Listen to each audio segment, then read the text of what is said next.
Hello Naveed. Naveed बात कर रहे हो? अब अदनान आया है? हाँ हाँ। तो बाबा इंज कर 860 मिला के ना, जीरो मिला के उन्होंने ट्रांसफर करिया हॉस्पिटल। ठीक है।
ये 2020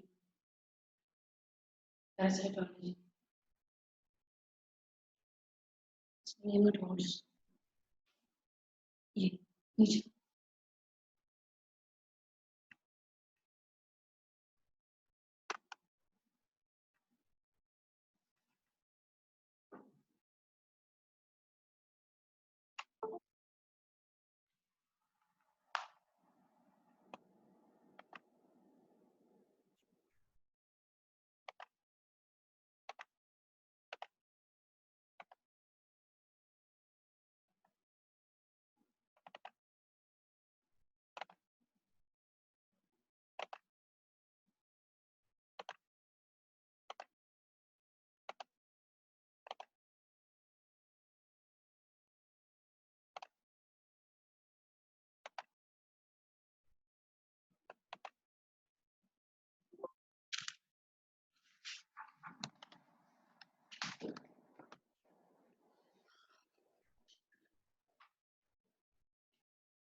Assalamualaikum bachcho.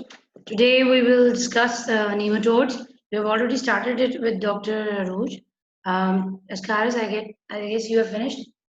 Today we will discuss Ankylostoma. Some general features of nematodes. Nematodes are also called as Nema helminthes, and they are roundworms with a cylindrical body and a complete digestive system, digestive tract is there in their body, including a mouth and an anus. The body is covered with non-cellular, highly resistant coating called cuticle, and the nematodes are separate in their sexes, like they have separate female and male, and the female one is larger than the male one, and the male typically has a coiled tail. This is the main difference how you differentiate physically the nematodes female from the male. Male will have a coiled tail. Medically important nematodes can be divided into two categories according to their primary location in their body, like intestinal and nemal tissues.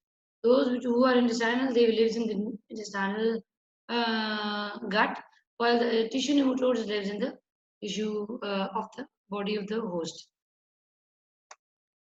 And Calostoma duodenale and Necator, these two are usually also named as tissue nematodes. And the diseases they call are Old World hookworm and Calostoma, and the Necator americans is a New World hookworm. Both of them are same in every phrase, only they have one is having sucking plates, while the other have teeth. If you see, this is an adult in Calostoma. These are the teeth of the Agarostoma. And this is a rhabdiform larva, and this is the egg of Agarostoma. Important features are that humans are infected when flariform larvae in the moist soil penetrate the skin, usually of the feet or the legs. So the organism is getting into the body of the human through penetration of the skin. So you will, if you are walking barefootedly, you will get this type of flariform larva in your body. They are carried by the blood to the lungs and migrate into the alveoli and up the bronchi, trachea, and then they are swallowed. So first from the blood, from the skin, from outside they went to the skin, from the skin they went to the blood, and from your bloodstream they went to the lungs, and from there they are cuffed up by or swallowed by the from the bronchi and trachea into the gut of the human body. They develop into adults in the small intestine, attaching to the wall either by cutting plates or by teeth. In case of Necator, it's cutting plates, while in case of Encalostoma, they are teeth. This is the only difference which is present in both of them, so they are named differently. Otherwise, all the qualities are same, and the disease they cause is also same. They feed on the blood from the capillaries of the intestinal villi. If you see this picture, these are the teeth of the ankylosoma, while this is the sucking blades of the Nikia. Thousands of eggs are passed per day in the feces. Eggs develop into non-infectious feeding rhabdiform larvae, and then into the third stage, infectious, that non-feeding flariform larvae, which penetrate the skin to complete the cycle. The eggs are released and they are non-infectious. When they become flariform larvae, they become infectious. If you see this picture, this is a very good presentation for a rockworm. These are parasites, both are called Decatur and Ankylosoma. Then adults are intestine, they get mature there and they form eggs and the feces. Then cats and dog hookworms are same. These are attached to the cutaneous larva and migrate into the blood from the soil, and then it mostly occurs in the children of school age and adults. Then they develop into the form or non-infectious form, and that infectious form penetrates the skin. It went into the blood, lungs, and heart to circulation, and then it's cuffed up into the intestine. So from the skin into the blood, then lungs, then our heart, and then into the gut through the swallowing up. What is pathogenesis and clinical findings? The major damage is due to the loss of blood at the site of attachment in the intestinal tract. Up to 0.1 to 0.3 ml per worm can be lost per day. And the blood is consumed by the worm and oozes from the site in response to anticoagulant made by the worm. So this is the reason why they suck up the blood and enjoy the meal. If you see the clinical picture, this is when it is swallowed by the gut. These are the rugae which are damaged and inflammation is there in the gastrointestinal tract. especially peptic area and your gastric area.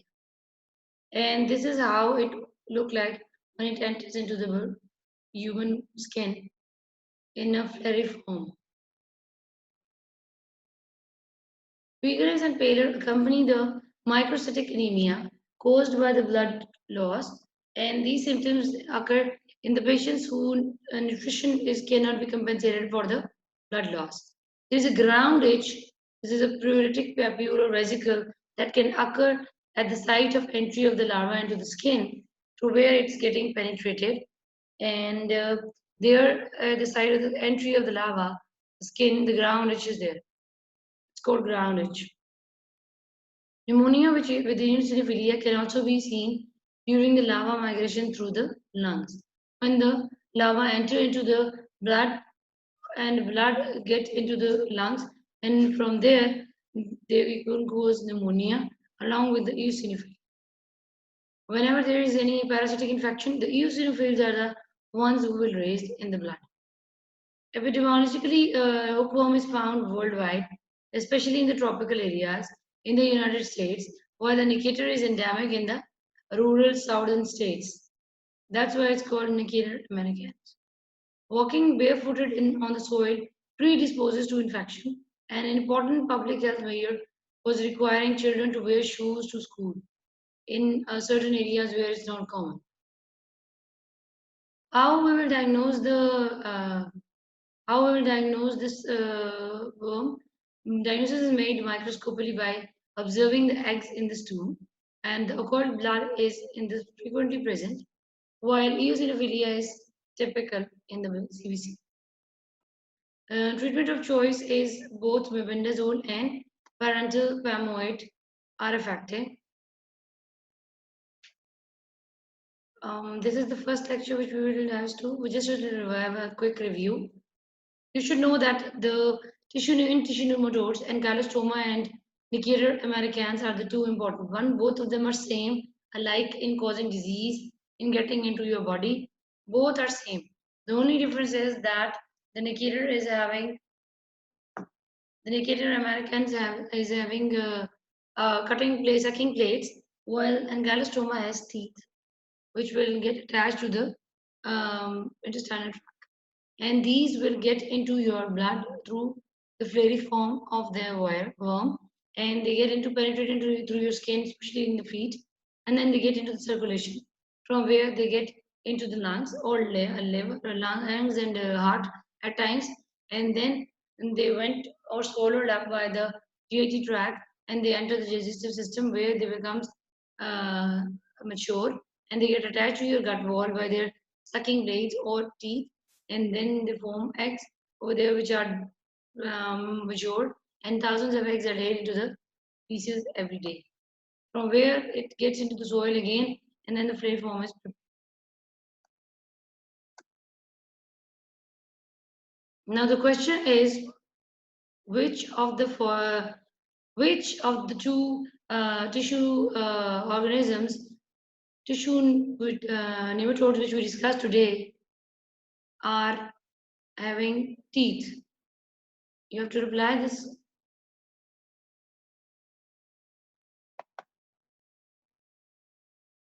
Which of the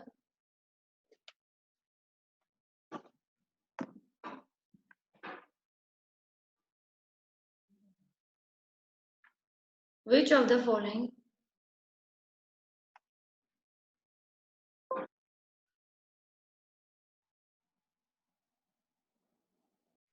which of the two, Promancalostoma and Nucator, is having teeth?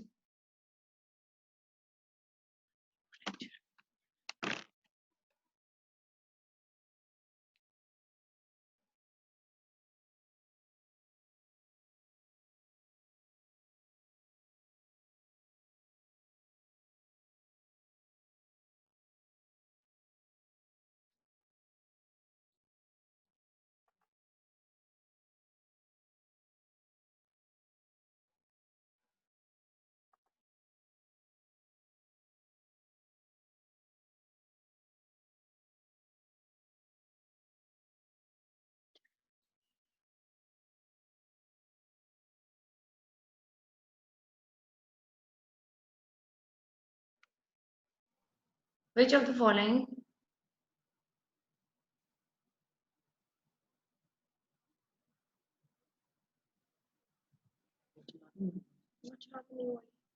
which of the following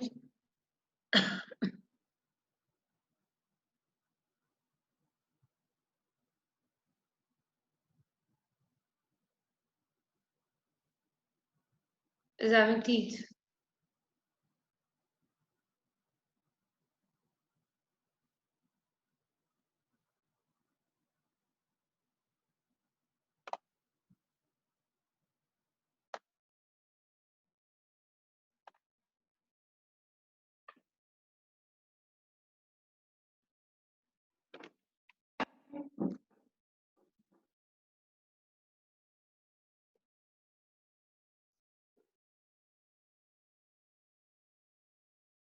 So you can reply this question. I will repeat once again.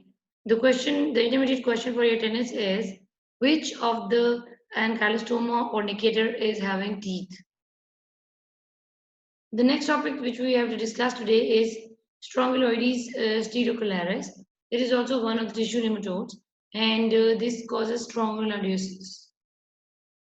The eggs are thin-shelled and transparent and oval. They contain larvae ready to hatch. If you can see in this one.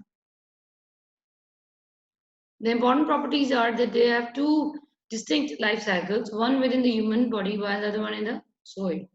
The life cycle in the human body begins with the penetration of the skin, usually through the feet, and it is infectious flariform larvae and it migrates to the lungs. Same as like before, we discussed the other two.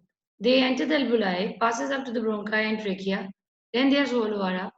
In small intestine, the larvae molt into adults and they enter the mucosa and the produce eggs. Now you will see that they are causing disease in the lungs while they need good and rich blood supply from the gastrointestinal tract of the human body in order to get mature and in order to get fertilized and in order to get produce eggs.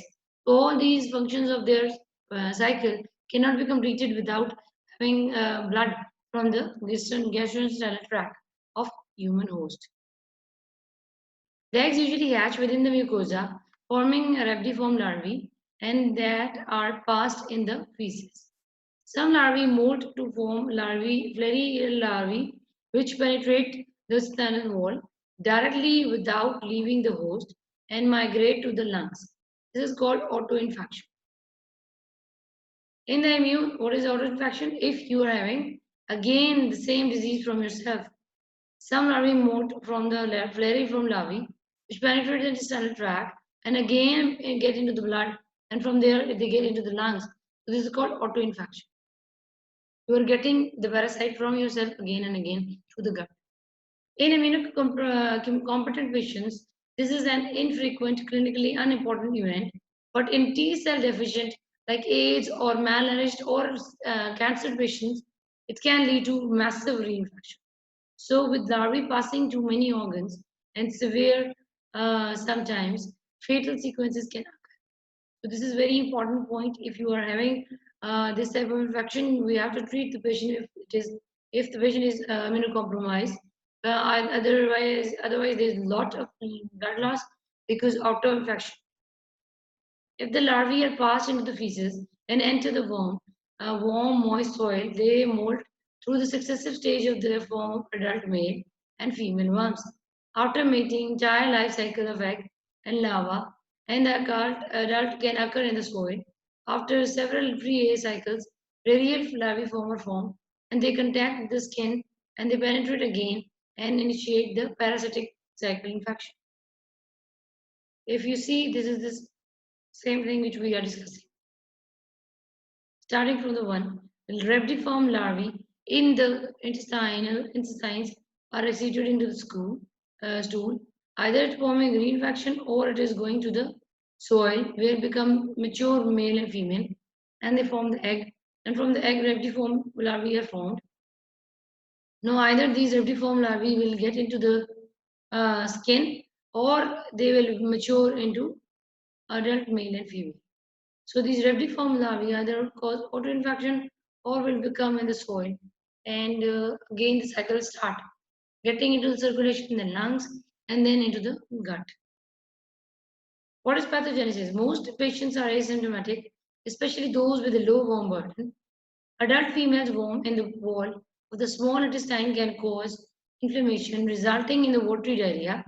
In autoinfection, the penetration larvae may cause sufficient damage to the intestinal mucosa, and that will lead to sepsis caused by the enteric bacteria that can occur. When the normal enteric bacteria get into your circulation, they can cause sepsis. So this is the reason. Larvae in the lungs can produce a pneumonitis similar similar to that of the Ascaris, and the pruritus at which the exactly or the ground which at exactly the skin is penetrated by the larva, like as on hookworms. Autoinfection is through perianal or perineal skin. Hyperinfection is if the rhabdoworm larva changes into flariform larva and it penetrates the gut and reaches the lung again. So this is hyperpenetration. If you see, this is strongyloides inside the tissue. This is histological picture. And this is in the skin. Once they penetrated the skin and they are traveling through this, they are traveling through the blood circulation. So you can find it on different parts of the body when there's a circulation, like in shin or shoulders, in abdominal wall, or in the back. Strongyloidiasis occurs similarly primarily in the tropics, especially in the Southeast Asia. Its geographic pattern is similar to that of the hookworm because the same type of the soil is required. In the United States, strongyloides is endemic in the southern states. Lab diagnosis depends on the finding larvae in the stool. As with all migratory nematodes infection, eosinophilia can be striking. Serological tests are useful when the larvae are not visualized. An enzyme immunoassay that detects antibodies to the larva antigen is available through the CDC Atlanta. So mainly it depends on the larvae in the stool. And secondly, if on your skin, so it will be a clinical presentation, or eosinophilia will be striking in the CBC. You can use serological testing, but they are not frequently asked and not used. But at times, the enzyme immunoassays can be used in order to detect antigen antibody reaction or from because of the presence of the larva in the blood, and that is also possible. Treatment is ivermectin is the drug of choice. Thiamidazole is an alternative drug if you want to take. Prevention is to involve disposing of sewage system and wearing shoes. Now, up till now, all the parasites which we have discussed, you have seen that either it is from your bad hygiene, either it is from your bad food which is infected, or either it is from your barefootedness, or if you are directly in contact with the soil. So you should follow wear the shoes in areas where it is not common to wear shoes, and proper disposal of the sewage is very, very important. These are the preventive measures which you have to take in order to uh, go through or prevent all the parasitic infections which we are having. That's all. That's all. If we go back, just to revise, you should know that strongyloides is basically also a tissue nematode because it gets into the body through the penetrating skin, and at that place, ground itching or pruritus will be there wherever the organism is getting into your body. From there, it will get into circulation. From there, it will first get into the lungs and then into your gut. After getting into the gut, it might cause auto reinfection. That will be if the gut is get penetrated by the worm and worm again get into the blood through the gut. It will again reach the lungs and it might causes pneumonitis, like in case of Ascaris. And this will release some pneumogenetic symptoms as well as the other symptoms caused by the strongyloides. All these worms can cause blood loss, anemia, and they might attack the part of the body, the intestine, where the vitamin B12 is absorbed. So it might cause a certain vitamin deficiency or iron deficiency in your body. And Eosinophilia will be remarkable whenever we are talking about parasitology. And from that eosinophilia, you have to judge whether the history of the patient and of the clinical symptoms and signs are you taking to the parasitic infections or not. And it's a very common practice that whenever you have suspicion on the history, you deworm the patient, no matter you get it diagnosed or not. But you deworm the patient at the same time. That's all for today. I hope you understand.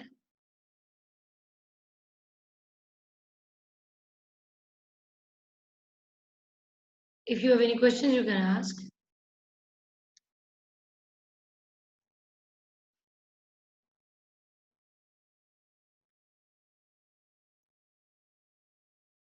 Parasitology is very interesting. Just you have to repeat the cycles, and you should know how and you should know how and where you have to connect two different parasites along with. Well, all the parasites in one group usually they follow the same cycle. Only the mainly intermediate hosts are changing. Like somewhere it will be pork, some in the other organism it will be cattle, or it will be a fish, like we discussed in the cystodes. So same like this one, it is different all the three of them. The question for your intermediate tennis was that which of the following is having teeth? Either it is ankylostoma or it's negated. So you, most of you have replied for your attendance. Those who missed, they should know what was the question. As you don't have any other question, I will take a leave for you. Okay. Thank you so much.